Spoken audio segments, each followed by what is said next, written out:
Good morning, everybody, and welcome to our new show on climate alarmism.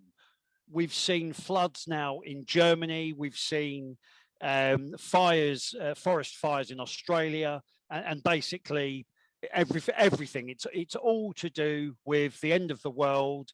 Greta Thunberg, the planet is going to end in 12 years' time. Well, I think we need to dig a little bit more into this. So I want to introduce Paul Burgess. Paul, who are you? Right, I'm an old man. I'm 76 years old now, born in 1945. So I've experienced more weather, if you like, more climate than the average person personally. But I started my career as a chartered engineer, and that was in water resources. I was very involved in climate straight away because I was examining historic records in order to be able to design reservoirs. I was water resources engineer for Cornwall. And in that period, I took a 100-year record and I basically analyzed it mathematically, built a mathematical model to simulate the 100 years so I could see how that's behaving for dams, as it were, when we're designing reservoirs. And what I discovered in that, in taking out all the different cycles until you're just left with randomness, which you then test as random, and you can then build a model. But I discovered an 11-year cycle, and that was directly related to the sunspot cycle. So back in 1970, with computers of 8K and 16K that I used to run on the county council computer in Cornwall for days or weeks at a time, I developed an interest in climate and what controls it, as it were, aside from my engineering. I then became in the same position in Gwynedd River Authority and then for Wales, in the headquarters of Wales. I was the 11th employee of Welsh Water and was in charge of that sort of thing in Wales. And I resigned that position, and having made a very successful career. I developed systems that were sold by Welsh Water at the time. It was called the Welsh National Development Water Authority, but we sold them to Sweden and Canada, etc. And I authored those. And so I was on committees for Department of Environment and so on. And frankly, I couldn't stand a system that, from my perspective, wasn't there to serve the customers. It was there to serve itself. And I quickly discovered that any government department of any type, any quango, always ends up serving itself and not the customer, because it hasn't got the discipline of going bust. That's certainly true. Yeah. And therefore, I developed that. Then I started a business. I'd actually started a business in 1970, a small business, but that developed. And then in the 80s, I used my engineering knowledge and my science, if you like, to develop many revolutionary products within my industry, which I took out patents all around the world for. And we ended exporting one product to 33 countries. And that got me into having to educate people about physics. And because people really did not understand physics and how things are applied, there were lots of myths. And we were against international corporations, massive ones like 3M, and even they didn't understand basics. And so I had to develop, I gave talks all around the world on this, and then I can't do every country, I can't do it all the time. So we went into video production, and I'm very proud of this. And it was fly lines and fly fishing, believe it or not, I was in, which I revolutionized.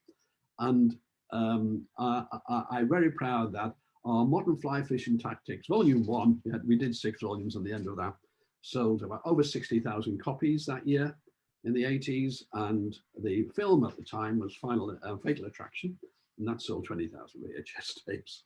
So we actually beat the major film at the time. And then we developed into other things in video production, and the business expanded and expanded. And I left it just at the turn of the century, just round about then. My son developed it from there on in, but I became very alarmed. I am very alarmed about what's going on with the climate change alarmism. And now it's reached fever pitch. And so I became involved in the politics of that. Yeah.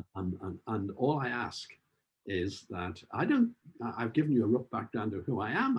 I've built mathematical models on the weather and so on, but that doesn't really, in my terms, I'm quite happy for someone off the street who has done none of those things to challenge, because a lot of it is common sense, which I will try to demonstrate. It doesn't need someone with I'm a Master of Science as well, I've got an MSc and so on, but it doesn't need that to understand and to challenge, because what matters is not me or who I am. What matters is what I say and what evidence I provide. Exactly, 100%. I just want to add, for those watching, that you and I are in discussions with both Professor Daniel Schrag and Professor Lawrence Krauss, and we've had a couple of Zoom calls with them now. And I don't want to sort of preempt our future event that hopefully we can all sign up to. But there was one thing from myself as somebody of shall we say, not educated on climate change and climate science. I was the one thing that stood out to me is you all agreed on quite a lot. There was a lot of agreement on the a lot of the data, not everything, but a lot of the data, a lot of the science. But you definitely all agreed that the alarmism is absolute nonsense. Yes, it is. Let me 12 years. Greta Thunberg, 12 years.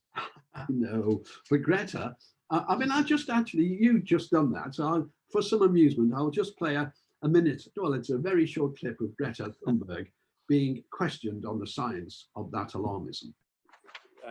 My time has elapsed, so I recognize you for your questions. Thank you, Mr. Chairman. Ms. Thunberg, thank you for your involvement here today. I commend you for your willingness to testify and get involved with public policy. In the past, when you're talking about climate change, you have said, quote, "I want you to panic. I want you to feel the fear I feel every day." Is there what particular study or scientific report did you read that made you come to this conclusion? Thank you for your question. First of all, let me just clear that those are metaphors. In speeches, you often use metaphors. Of course, I don't mean literally that I want people to panic. So there was no scientific study that made me come to that conclusion.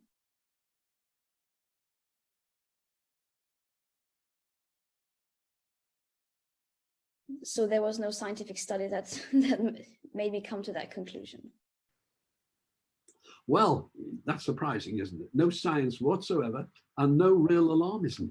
Now, that may shock people, but what we're into is an uneducated 16-year-old giving talks to government all around the world and traveling across oceans. Now, I've sailed around the world on my own boat, and I've been lucky to do that.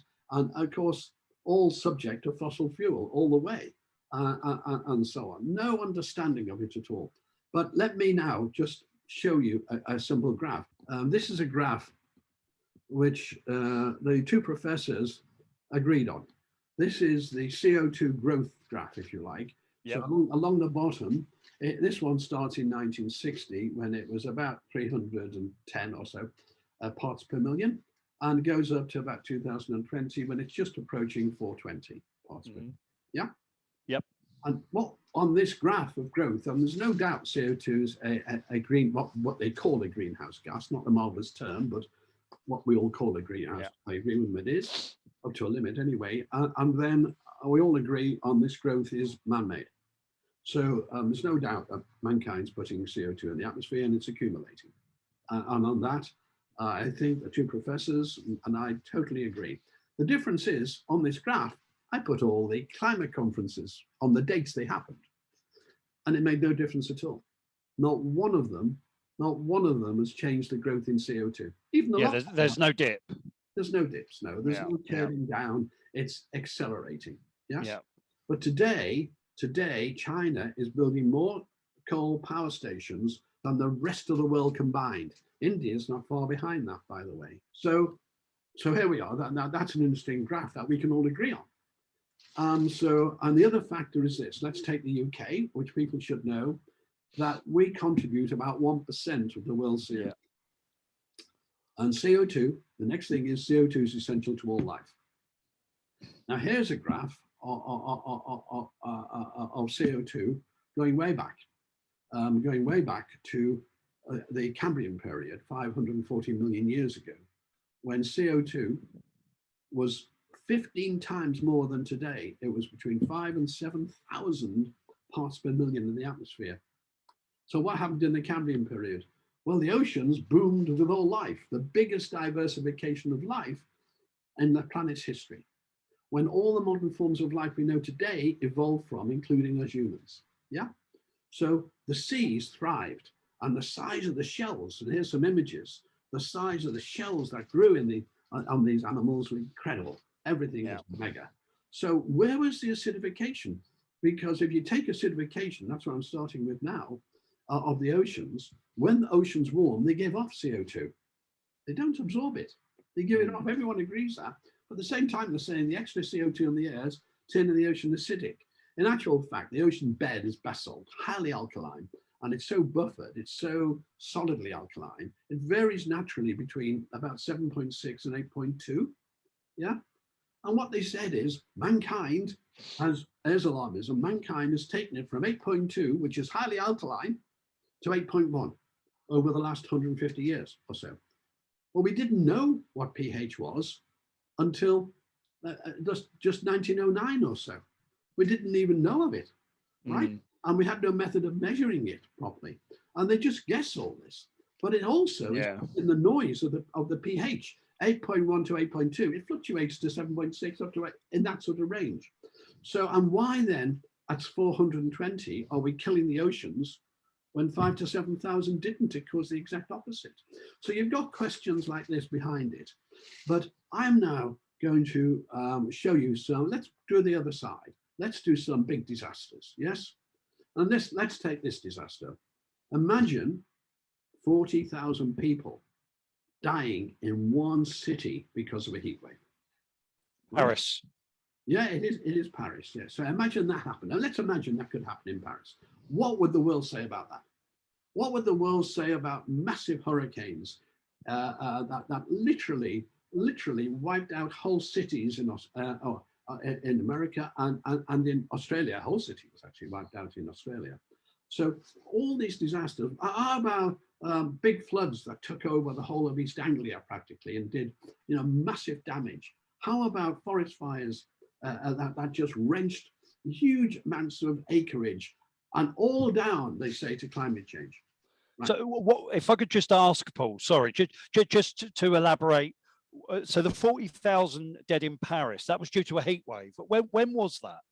That was 1911. 1911. It was around about 290 parts per million or so. In other words, it was very low. Yes. And by the way, the scientists say, the alarmists say, between 285, 280 and 350 is the safe zone. Yeah. That's the safe zone when everything's fine, when the climate's meant to be fine. But it wasn't fine for those Parisians, was it? In no, absolutely. Yeah, definitely. It wasn't fine. Another one in 1953, when we had the big floods in Britain and huge amounts of the east were flooded out. That wasn't fine, was it? And that Paul, if I can ask you a question, so talking about alarmism, yes. Why is it that this is a bit that confuses me? Because you have various professionals, professors doing studies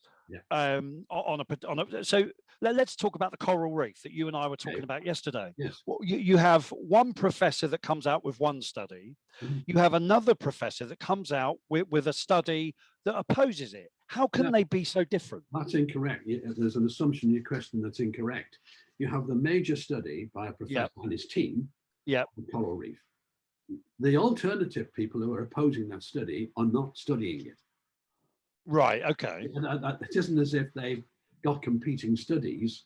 Yeah. Now, what happened was this. Peter Ridd, his name was. Yeah. And he was a professor, and he was in charge of the whole team studying the coral reef. And it was a Cook University he worked for, yes? And this was funded by government in Australia, right? As he studied it over the long term, the events happened. So I'll give you one event. We've all heard about bleaching of the coral reef. Yeah. In 2016, there was a major bleaching of parts of the coral reef. Yes. Yeah. I remember that. But now he studied it, and that's recovered now better than it was before the bleaching. Right? That's his study. And his study also points out other things. It points out that the coral reef is basically healthy, and there's no reason to worry too much about it. And when was this study? When was it? This about two years ago. Right, so 2019. Yeah. And what happened was, because he went against the theme of the university, which is alarmism, they sacked him. They sacked him. What happens is, if you go against the message, right? When they sacked him, he took them to court. And the court asked for the science. Where's the science? They didn't oppose him on science. They didn't say your study was wrong. They said you went against the university, well, you've got to agree with everyone else in the university. Now, one of those studies that was done in the university by someone looked at small fish, and it said because of climate change, they're swimming towards predators and being eaten faster, which was ridiculous. And 6 studies around the world, every study around the world that examined that said this is nonsense. So Peter Ridd wasn't alone in that. Yes. So in actual fact, he won. He won a $1.1 million compensation package because he shouldn't have been sacked. Yeah. Fundamentally, science wasn't being allowed anymore. Science was being closed down in this sort of woke culture, in this culture that stops any proper scientific debate. And so they appealed it. And the appeal was heard about a month ago, I think, and we're waiting for the results of the appeal. But he had to raise about $700,000 from people like to be able to fight the legal costs. To fight the cost, because their government tax funding in the university is almost unlimited compared to an individual. Yeah. So that's what's happening now. We're waiting for that. But again, not arguing on the science. But why? What's the motivation then? I don't understand this. This is a university. It's a university's job to teach people how to think, to teach them fact, to teach them. I don't understand. What would be the motivation behind the universities? One thing you've said there, you said teach them how to think. When I went to university, that was the case. And now it's to teach them what to think. Right, yeah. And therefore, you're not allowed to give opposing views. I will attend any university to give a talk to the students there on my views on climate change and climate change alarmism. And I would welcome that, right? But I doubt if anyone will invite me. I hope they do. But basically, no platforming seems to be the message. And in fact, the government is having to consider bringing out laws to ban it, to ban no platforming, because we no longer have a fair exchange of views. It's no longer science, because without challenge, and science does not consist of consensus. Let me give you one example.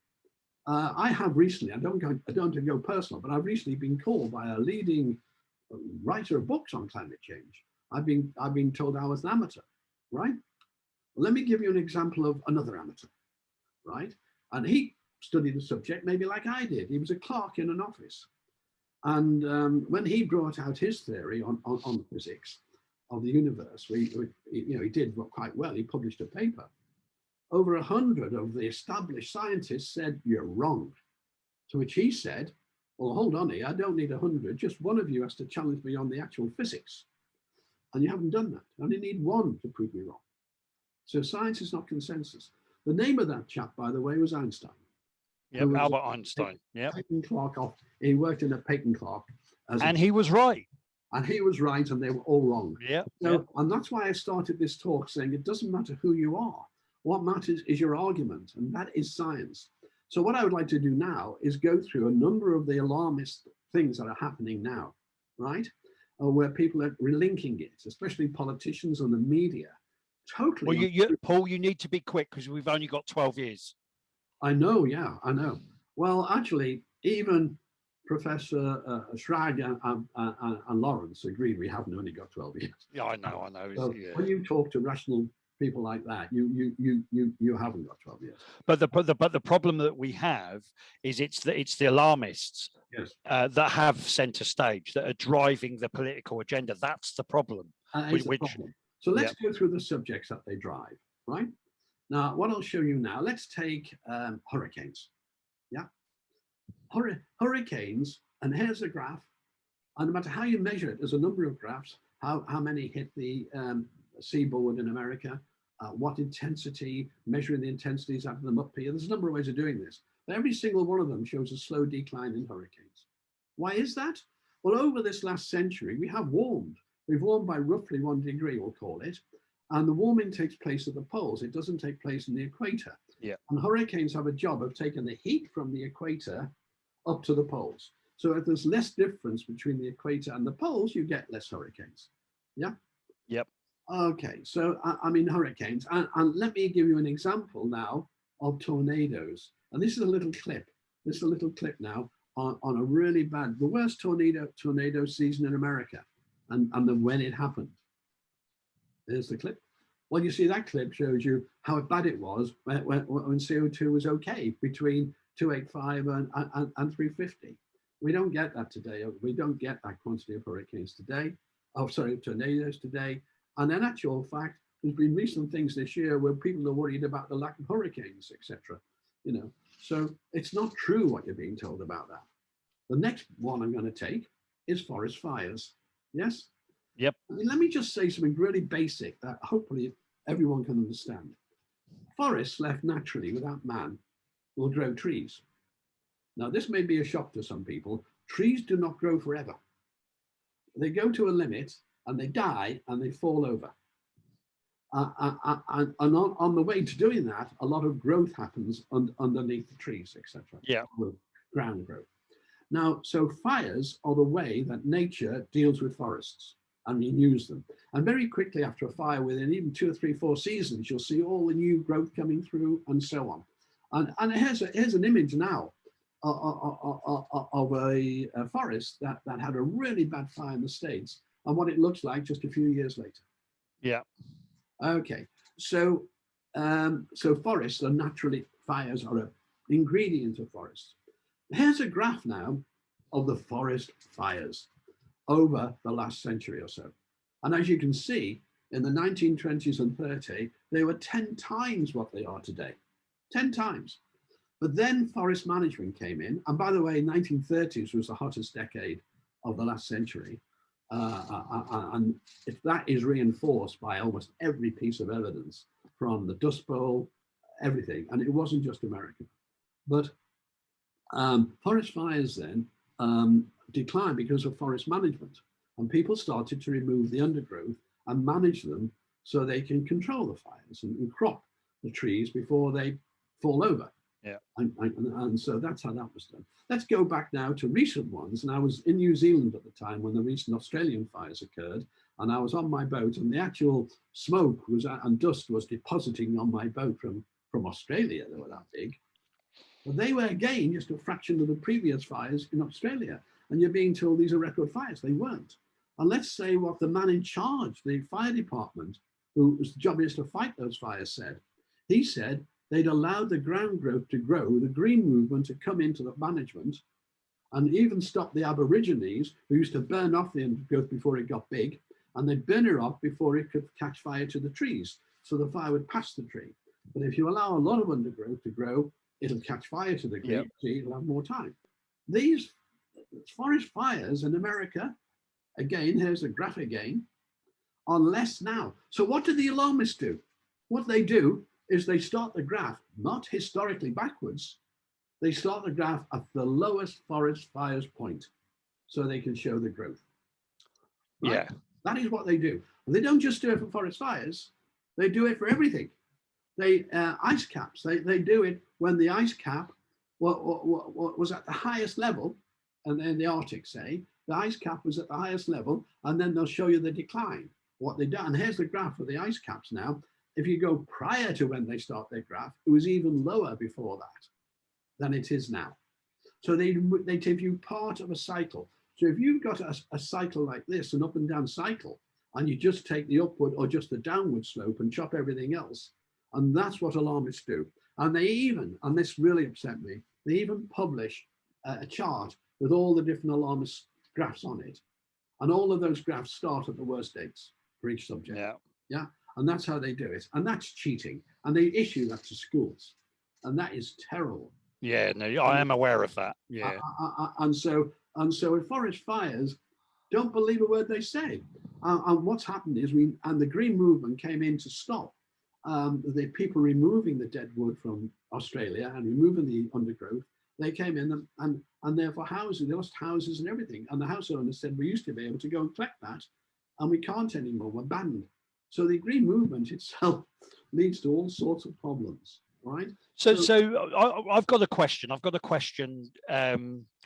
Do you remember all the adverts of the sad, lonely polar bear sitting on a dollar size little iceberg?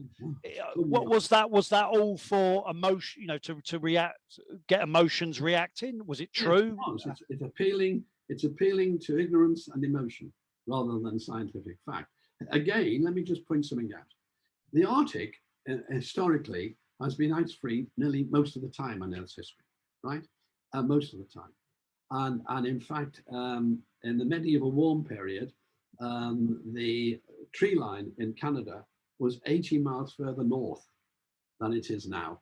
And you could sail around through the passage there easily, and very little, if any, ice, yes?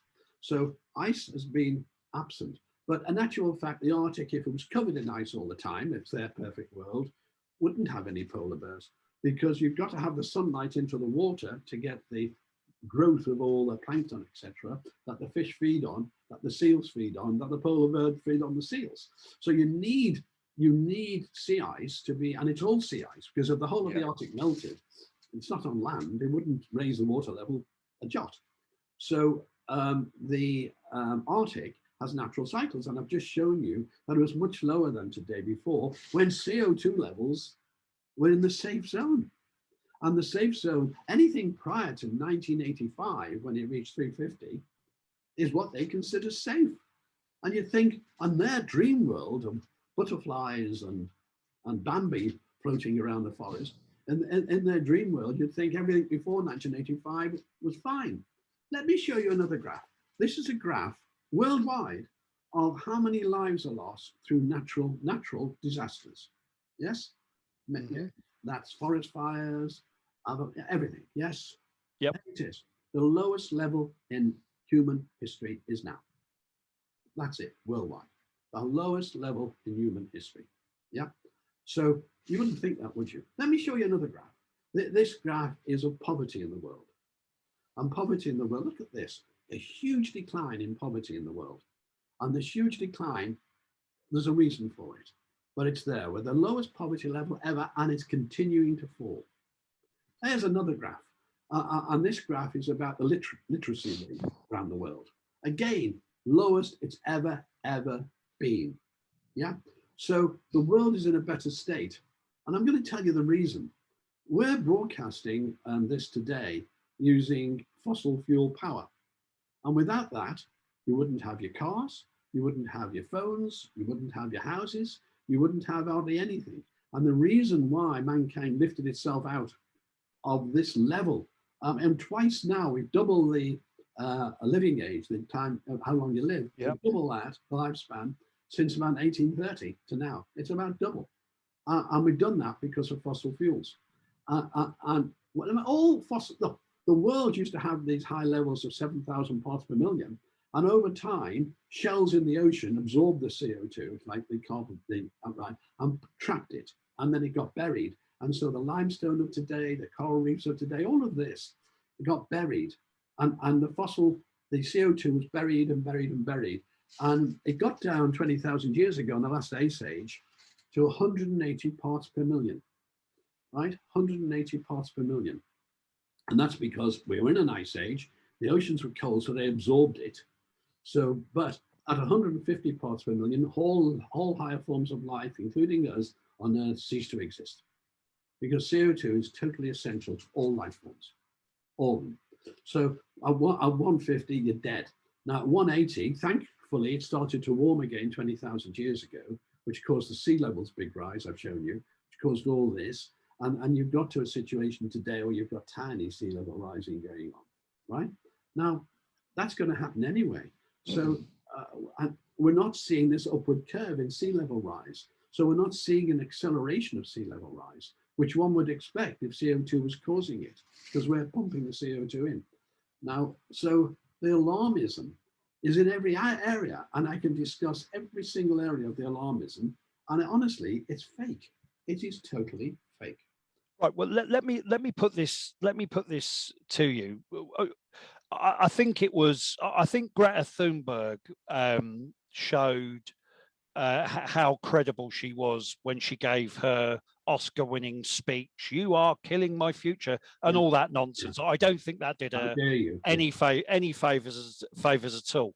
But one, and I'm not a big fan of the BBC anymore, but one of the great series that I've always loved watching is Blue Planet. The WWF Worldwide. I can't remember what the WWF stands for now, but World Wildlife Fund. Yes, but one of their main people that support them is David Attenborough. Yeah. Is he crazy? No. Because he comes across really. I mean, I absolutely love his programs. So do I. No, David's not crazy. He is he's misinformed and misguided on this issue. That's all. And he is exposed to only one side, a bit like our own Prince of Wales is. Yes, Charles. Completely. I'd love to discuss it with him, believe me. But completely taken in by all the propaganda and not really exposed to the counter arguments at all. Yeah. And so so that is the case, I'm afraid. So these people. Can I just say, on the polar bears, we're now at record levels of polar bears since we monitored the population. And the Inuit who suffer because the extra polar bears are coming and killing people in the villages, and they're pleading to shoot more. Yes, right. But they're protected. So they're protected, and so polar bears. And here's a study, and anyone can. Here's the front page of the study. Anyone can look it up on Google. It's free to look at and examine, and it shows you a record populations of polar bears, which, by the way, they've quietly tried to hide now in the alarmist movement. Oh, well, there's a shocker. Yeah. But look, I totally understand. My time in politics has shown me and has proved to me that we are all guilty at times of living in echo chambers. I do understand that. But people like David Attenborough, I mean, these are very, very well educated people. Yeah. They're not daft. They're not stupid. I'm bamboozled as to why they can't see what you can see, because in the world of the internet, in the world of Google, in the world of anyone now can self-educate themselves on anything with the amount of knowledge. If they're a critical thinker, obviously that they need to be able to decipher good data from bad data. Yeah. Why is it all we're seeing now from probably most Western governments is the mindset that Sir David Attenborough follows, and not you? We've reached a situation of losing the scientific process. We've reached a situation whereby if you're going to study the population of blackbirds in Surrey, you will not get the grant. But if you're going to study the population of blackbirds in Surrey and how climate change has affected their population, you will get the grant. And basically, just as I gave the example earlier on of Peter Ridge with the Great Barrier Reef, your job depends on towing the line. And unless you tow this line, you are sacked. And it's very hard. One famous scientist said it's very hard to convince a scientist when his mortgage and everything depends on it. Absolutely. To go against it. And in fact, there are examples of scientists who've gone against it, and they've been sacked, they've lost their income and everything. And so, and that is not science anymore. That is, I don't believe it's science anymore. And they refuse to debate leading skeptics. And there are much better people than me who are skeptical. Tony Heller, for example, and he's on YouTube. I advise anyone to watch his work. And they refuse to debate. And because they say we don't debate creationists, we don't debate flat earthers. But actually they did. they did debate flat earthers and they did debate creationists. Yeah. And after they'd won all that, they're not going to do it anymore. They don't even give us a chance to do that first bit, the debate. I know. What are your thoughts? I think I already know the answer to this, but what are your thoughts? One of the biggest problems that we have with climate alarmism, just in Britain, is an organisation called Extinction Rebellion, who pretty much every Saturday or Sunday, they all meet at Piccadilly and sit on the floor and completely shut down the traffic in London. There's 10 years to go. Yeah, exactly. So what are your thoughts on Extinction Rebellion, and what is their motivation? It's a very left-wing communist type motivation. By the way, it's almost related to Greta in a way. Greta's ancestor, one of her ancestors in 1800 something, actually came up with CO2 causing climate change about 1880 or something. So she in her family have had this thing going on, right? I think this is on her mother's side, isn't it? Yeah, I've read about that. Yeah, Extinction Rebellion are a political organization, and I watched Andrew Neil interview their spokesperson, a woman, and he annihilate. He did away with it, really. He just abolished. He just completely destroyed their arguments. But I couldn't take it because he didn't do it well enough to me. So I made a video. Of the same interview where I interjected with evidence, the actual direct evidence against them. The interesting thing is that spokesperson has now left climate extinction because she thinks nuclear power is a better solution, right? And there are solutions I'd like to end this with, because instead of me just criticizing alarmism, let's look at the positives. Let's look at solutions that can really solve problems for people, right?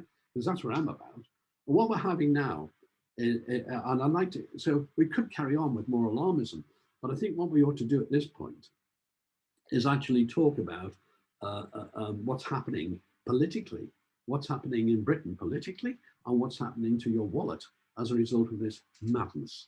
I'm interested in the zero net climb down from Boris this week. That's right. Well, basically, Boris has said he wants 600,000 heat pumps a year installed, right? They're an average cost of about £15,000 to £20,000 a go, but that is not just the only cost. You've got to put more than twice as many radiators in your house, and you've got to rip up the floors and increase the pipe sizes, right? And then you've got to put super insulation in your house because you'll still be cold, right? Because the less heat is produced when it's cold, more heat is produced when you don't want it, when it's warm. It's a stupid idea. We haven't even got the people to fit them. And he wanted to abolish gas boilers. Only this week, he's now knocked that down the road. But I made a video 6 months ago, which is on the YouTube with Anne-Marie Waters from For Britain. I made a video where I said it won't happen. She said, well, how can people afford this? 20, 30, 40,000 pound a house. They can't, I said. And what Boris is doing will either give them the choice of ceasing to be even voted in as a party or backing down. That was his choice. And it was as clear as daylight. And that's exactly what's happening. They're backing down. Now he's got Glasgow coming, and India has demanded this amount of money, and so on. I mean, there are things like, I watched the Maldives, and when they forecast the Maldives and lots of islands would disappear, remember? Yeah. Yet NASA has now published the surveys of all the islands, and not one of them has sunk. And a lot of them, most of them, have increased in size. And the Maldives held, when the emergency was on, they held a cabinet meeting underneath the water in aqua suits and some aqua suits to publicize, to give us the money to save our islands. And they've actually grown the Maldives. So all those fear-mongering about disappearing islands, and they had one particular one that was going to go first, that's grown as well. And so none of those forecasts have happened.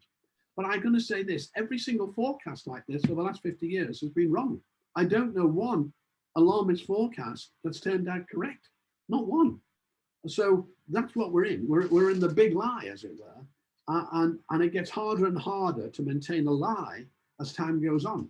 That's what's happening.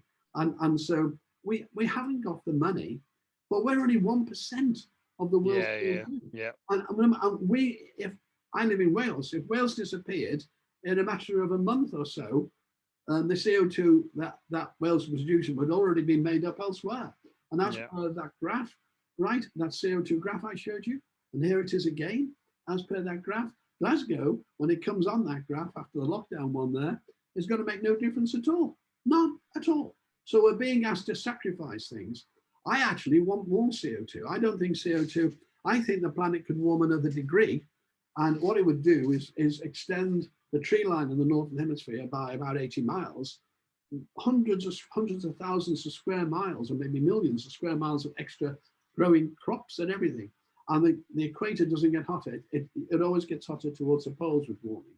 So on that point, again, we discussed yesterday, but if you could just explain it for our viewers now. You mentioned about the Sahara growing. And NASA published a survey from satellites, and NASA's not a homogeneous organization. As things get out occasionally to go against the consensus. And they measured the amount of extra vegetation on Earth in the 30-year period. And it was 14%. And that's equivalent to twice the size of the USA. That growth was worldwide, by the way. It wasn't in the US, just in the US. Yeah. But it's the equivalent of adding 2 USAs to the whole world. And this is over a 30-year period, yeah? It's over a 30-year period. Okay. And then they said 70% of that growth, which in other words, 10% instead of 14, is due to extra CO2. Because look at this. Right. Look what happens when you go from 400 in a greenhouse to 800 CO2 for the same plant. So you're going to double the CO2. And here's the image of doubling CO2 in a greenhouse. And what happens today? Greenhouse growers pump in CO2, produce extra CO2 in greenhouses to get better tomatoes, to get better plants, etc. But right, sorry, let me add. I want to sort of ask you, because I'm a layman, so I'm a student sat in a classroom and you're the lecturer. Right. So over the 30-year period, we can see the positives of CO2, with the Sahara being the most obvious positive impact. Are there any negative impacts, Paul, that you're aware of? There's always some sort of negatives, I suppose, but I'm in the positives exceed. So I want you to be a climate alarmist now. Right. What could possibly be the negatives? We know the positives. Could there be any negatives? They would say that the extra CO2 is going to acidify the oceans, which is nonsense. they would say the extra CO2 is going to. No, what would you say? Are you aware of any negatives? I'm struggling. Does that make sense? Yeah. I'll tell you something. In the medieval, all the periods in history where civilization has really grown rapidly, the Roman period, you had a warm period, the Roman warm period, the medieval warm period, which they have done away with today, by the way, but it did happen, and it happened worldwide. And I've done a video on the worldwide scientific papers to show that. Those were times of great evolution of civilization. And the cold periods were times of not, really bad times. I know they laugh at us when we say the Thames froze over and things. And I'm not talking about weather. Weather is just something that happens today. So the floods in Germany were weather. By the way, they weren't even serious. And really, it's a big cover-up because I'm a water resource engineer. So on this one, I'm an absolute expert. Yeah. All that is absolute nonsense. So that's weather. But if you have a pattern of weather going on over a long time, so if you have lots of hurricanes and it gets worse and worse and worse over 30, 40, 50 years, then you can start to say, yes, this is a climate change. But when we do that, the graphs go the other way, right, in the alarmism. And so what you've got is a system of control now. And you've got, you see, the first part of the climate change net zero is easy. What we did was we closed down all our industries and exported them to China. Yeah, and India. Yeah. So we closed down all our industries and then we re-imported the goods. We didn't actually save any CO2 as per that graph, right? Yeah. Now we're being asked to, that's saturated, we don't produce that much. So now we're being asked to actually cut the CO2, and now it's difficult because what we have to have is electric cars. There's some great electric cars, I'm even going to buy them maybe. But what I want to see is lack of pollution. I want to reduce pollution, which is not CO2. I want plastic bottles and stuff like that. I want to see cities with clean air. And so I support hybrid cars, which when you enter a built up area, go over to electric, and outside it, use ordinary petrol, right? And so on. There's a great argument for that, but it's not even feasible. If you take 35 million light vehicles, which are on this country, the battery requirement of one country, the UK, is twice the world's some rare earth materials or barium and so on. So it's twice the Earth's production. It's 3/4 of the Earth's copper. One country, and I know things can expand. I understand all that, but there aren't the resources there. And where's all the waste going to go? Imagine your battery in your car now is difficult to dispose of. Imagine something 20 or 30 times the size to dispose of. It's going to be a problem. Today, the disposal of solar panels is a huge problem. Yep. The alarmists would argue if there was 1 degree more of heating, that would raise sea levels more, and people like in Bangladesh would be flooded out. Millions of people would be flooded out because they're assuming that reduces more melting from Greenland and the Antarctic. Yep. People are quiet on the Antarctic now because it's been growing, you see. So the problem is, let's concentrate on Greenland and that. Yeah. By the way, according to the Danish government who study it, go and measure it, it's perfectly normal. Right? It's not melting. Right? I think that's maybe something we can have a little chat about now. Greenland, because Dan mentioned that a lot as a rebuttal to some of your points. He didn't rebut it. I said, you're not agreeing with the Danish government. He did rebut that, but he didn't tell me why. He just said he's got another study on lasers or something, which I wasn't aware of.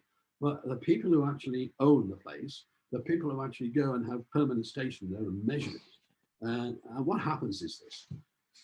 Greenland's an enormous, big country. Yep.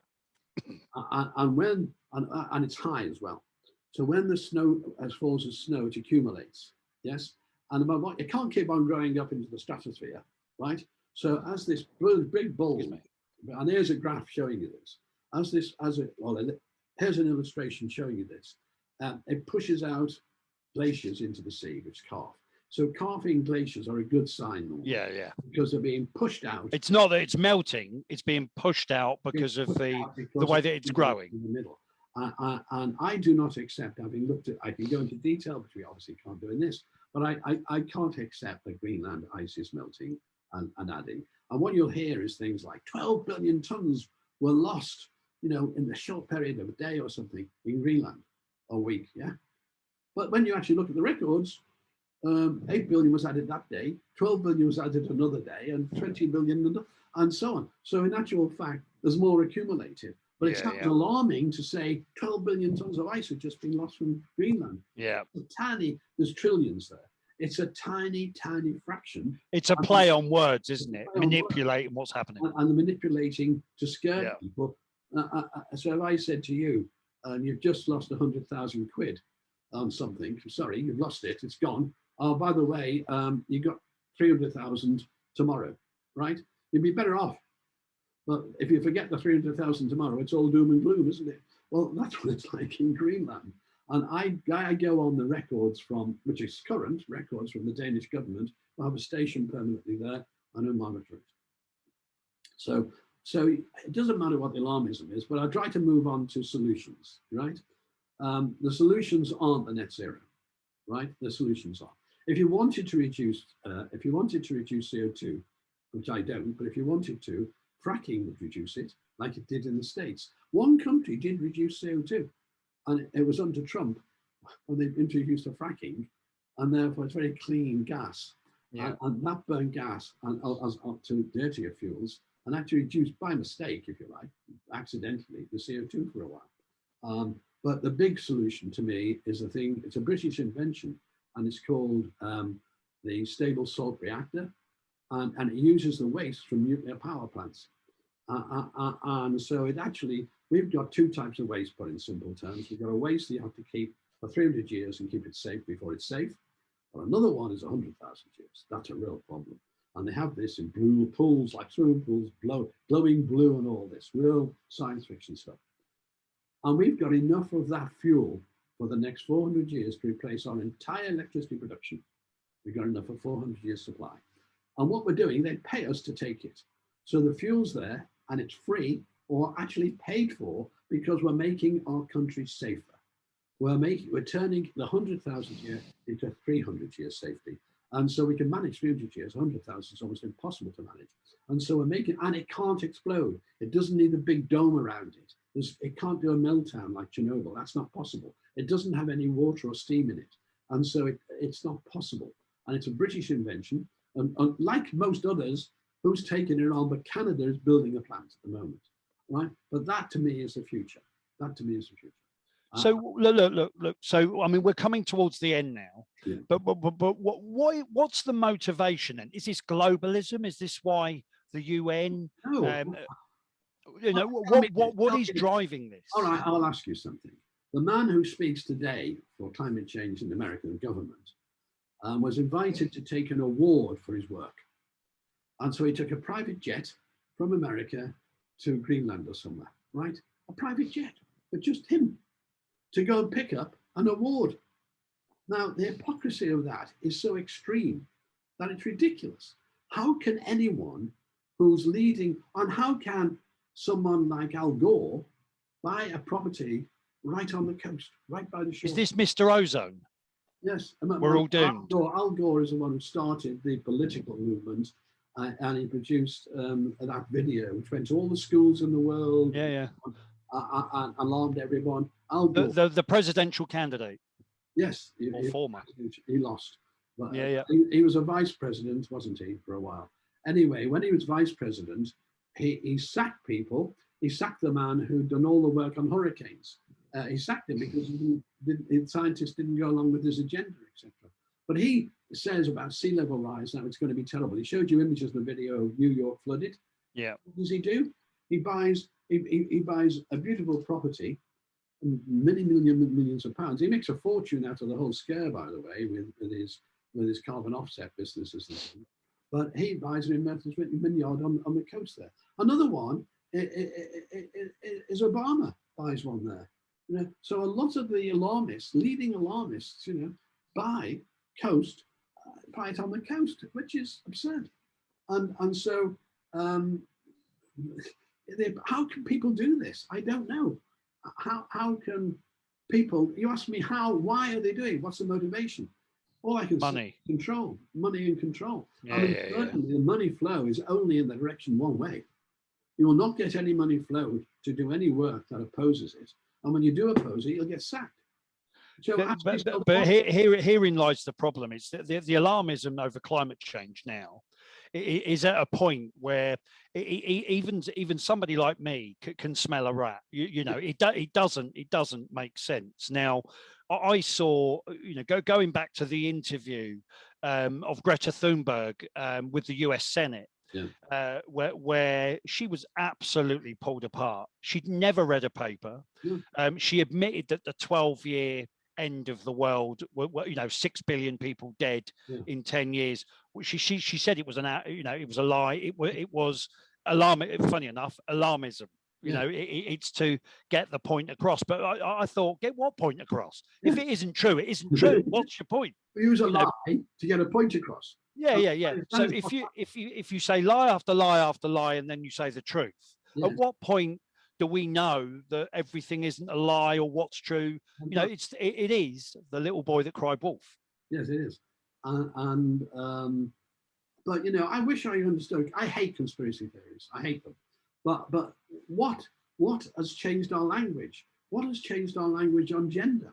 You know, I mean, what's changed our language on everything? Well, this is Marxism, isn't it? This is Marxism and communism's encroachment into Western society, and it's been very successful. It has been very successful. Very. But how? Who told my grandchildren what authority do the teachers have to teach my grandchildren the rubbish they're being taught, which I have to counter? You know, I'm sorry. What sort of world puts a huge man who's turned into a woman with all that muscle as a weightlifter to compete against ordinary women in weightlifting? I know. But look, that's a completely different subject, and maybe it's the same thing. It's the same thing in a sense, because I don't understand where these controls have come from. Well, for me, it's tinfoil hat time. For me, it's one global government. They can't all be singing from the same tune and lying to their electorate on the scale that they are. But the really worrying thing for me is how. So if you look at the British population now, we don't seem to have the the spirit that I thought we had, that I grew up in. Right. You know, we're if you look at the pandemic, the COVID pandemic, I think the British government have moved the goalpost so many times. Yeah. Boris Johnson has moved position. We're not having vaccine passports. We are having vaccine. Everything is on YouTube, and every time they do an interview, it's like they've never said what they said previously before. And the British people don't seem to be picking up on this. No, I'm not a big fan of the polls, but you know, we're in a two-party state. So does this really mean anything? Boris is riding high in the polls. Yeah. Well, he would be. Look who he's up against, and there's no one else, you know, to vote for. So this far left-wing encroachment. I mean, climate change is going to be the next big thing once COVID has been dealt with. No two ways about it. You know what? I would like to interject here a video that you brought to my attention, which is the assistant sort of director of the UN, you know, the number 2. Joyce Masua. Yeah, who has managed to link COVID to climate, because the Earth is talking to us. Can we just play that clip? It's very short. While the climate crisis, together with biodiversity loss and pollution, has indeed been underway for decades, the COVID-19 pandemic has brought this triple planetary crisis into sharp focus. The pandemic is a warning from the planet that much worse lies in store unless we change our ways.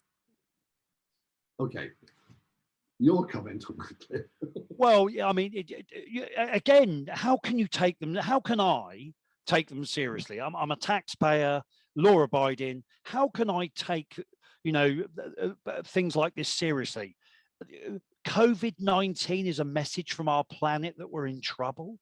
No, it isn't. It's a man-made virus manipulated in a lab in Wuhan that's been released, and it's killed around 2 million. That's not the planet's fault. That's human beings' fault. Right. But I mean, it's laughable. It is laughable. But look how straight-faced she is. She genuinely believed it. And all these idiots, they are idiots. Actually, the truth is today, we have very few statesmen or statespeople. It doesn't matter. I mean, the last one I thought was Margaret Thatcher. At least she had conviction. We don't have conviction politics. We have compromised politicians is what we have. There's no statesmanship there. Yeah. There's no driving through as a matter of principle. None of that exists anymore. And we're led by idiots who don't even understand what they're saying. You know, and Boris wasn't never green. Boris was never green in the past. It's probably because he's got a green girlfriend now, you know. But well, who elected her? I don't know who elected her. No one. Look at the Tory manifesto. Yeah, I know. So you know, I think I predicted that climate change plans from Boris are an existential threat to the Conservative Party. They are, because anyone who tries to push them through is going to fail, you know, and so on. I would ask people, if you want to know more from me, I would ask you to go to YouTube and try to find, because they put it low down the searches, Paul Burgess and Climate Realism Episode 1. We will add your links, Paul, to all of your videos and your channel onto the description field of this on our YouTube, on my YouTube channel. And if you go through that, each one is about 12 to 15 minutes long. And I have to start you off the beginning. I don't assume you know anything. And everything is easy to understand. And I take you through a course over 7 to explain the madness of the world we're in.